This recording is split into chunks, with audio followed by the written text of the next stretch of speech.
पूर्व सांसद और तिजारा विधायक महंत बालकनाथ गुरुवार को किशनगढ़ थाने पहुंचे, जहां उन्होंने एसपी अनिल बेनीवाल से मीटिंग कर मामले में फीडबैक लिया। इसके बाद किशनगढ़ के रसंगपुर बीहड़ के रूंद गिदावड़े की मौका स्थिति, गोकशी, गो तस्करी में लिप्त आरोपियों के बारे में पूरी जानकारी जुटाई। वहीं शेष आरोपियों की गिरफ्तारी सहित पुलिस टीम की इस मामले में प्रगति रिपोर्ट जानी। इस दौरान उन्होंने कहा कि किशनगढ़ में बीफ मंडी लगने का मामला उजागर होने के बाद से जहां पुलिस और प्रशासन की ओर से आरोपियों पर शिकंजा कसा जा रहा है, वहीं सिवायाचक सरकारी जमीन पर आरोपियों द्वारा कब्जा कर हो रही खेती, मकान और अवैध बिजली पोल कनेक्शन को लेकर अवैध कब्जे पर पुलिस और प्रशासन की ओर से बुलडोजर चलाने की लगातार ताबड़तोड़ संयुक्त कार्रवाई की गई है। उन्होंने कहा कि कांग्रेस राज के दौरान गो तस्करों के हौसले लगातार बुलंद रहे हैं। गोकशी और गो तस्करी में लिप्त किसी भी आरोपी को किसी भी सूरत पे बख्शा नहीं जाएगा। उच्च अधिकारियों से बात कर इस कृत्य में लिप्त सभी दोषियों को कड़ी सजा दिलवाने का पूरा प्रयास किया जाएगा। उन्होंने आरोप लगा कि स्थानीय जनप्रतिनिधियों के संरक्षण के बगैर यह संभव नहीं हो सकता। इसमें जो भी व्यक्ति दोषी होगा उसे कड़ी सजा भुगतनी पड़ेगी। उन्होंने कहा कि वे भाजपा के अधिवेशन में दिल्ली थे,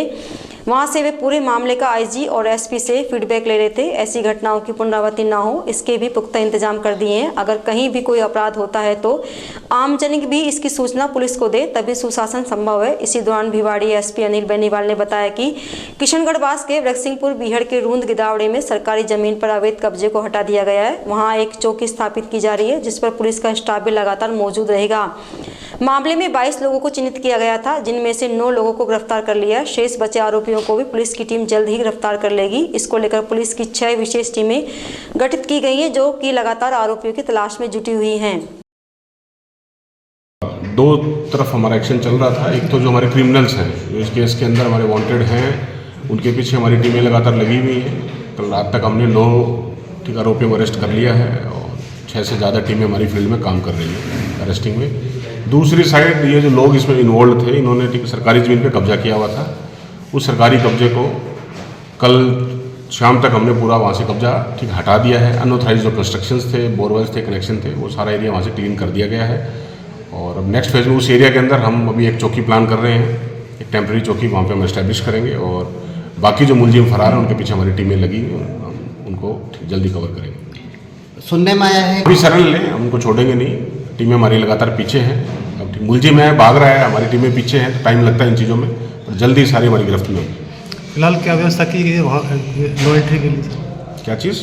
बीहड़ के अंदर नो एंट्री के लिए बीहड़ के अंदर अभी हम एक टेम्प्रेरी चेक पोस्ट वहाँ पे एस्टेब्लिश कर रहे हैं, ताकि वहाँ से कोई आदमी भीड़ में नहीं जा पाए।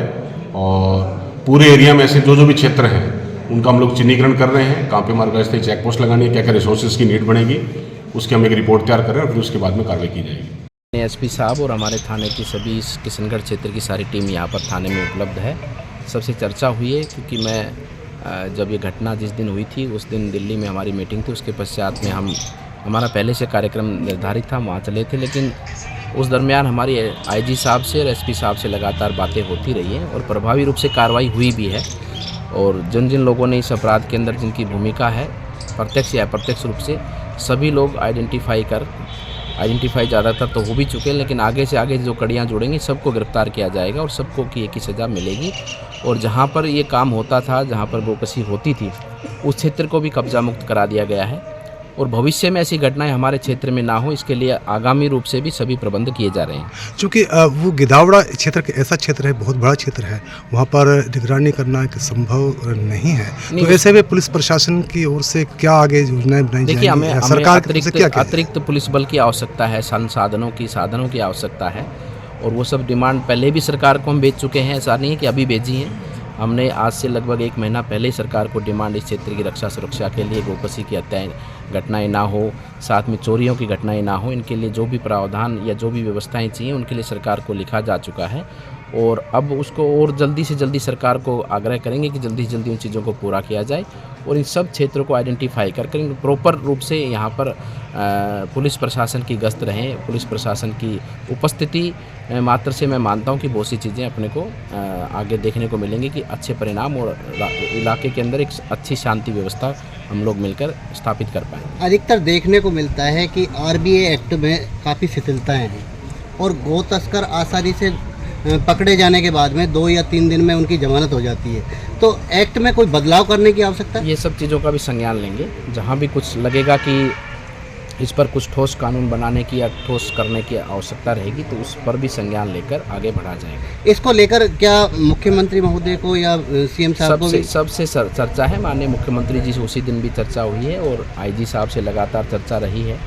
जिस दिन से घटना सामने आई है, मैं तो आपके माध्यम से पत्रकार बंधुओं को भी धन्यवाद देता हूं कि जिन्होंने इतने बड़े जगह पर जहां पर गोकसी हो रही थी उसको पब्लिक के बीच में लाकर इसका संज्ञान लिया और पुलिस ने फिर उसके ऊपर प्रभावी रूप से, हमारी सरकार ने प्रभावी रूप से कार्रवाई की।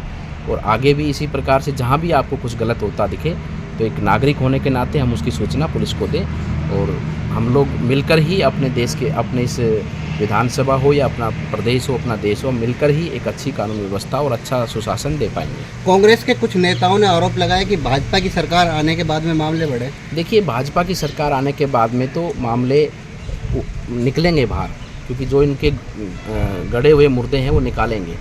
इन्होंने जो भी यहाँ पर इन्होंने फैक्ट्रियाँ खोली हुई हैं, अनऑथराइज फैक्ट्रियाँ जो खोली हुई हैं, चोरी चपाटी की, लूट खसोट की, वो सब बंद होंगी और वो उजागर होंगी अब जनता के सामने कि इनके राज में क्या क्या चलता रहा था।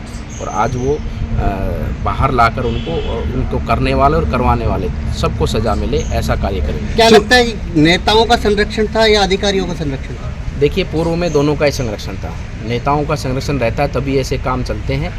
उस समय के यहाँ के नेता जो चाहे आज हों चाहे उस समय भी थे, और पूरी कांग्रेस सरकार का संरक्षण था, तभी ये सब चीज़ें पनपी अपने क्षेत्र में और तभी ये सब चीज़ें आगे बढ़ी हैं। और अब किसी का संरक्षण नहीं मिलेगा, अब केवल संरक्षण कानून का है और कानून की जनता के लिए संरक्षण है और कानून का पूरी व्यवस्था के साथ में इन चीज़ों पर सख्ती से कार्य होगा।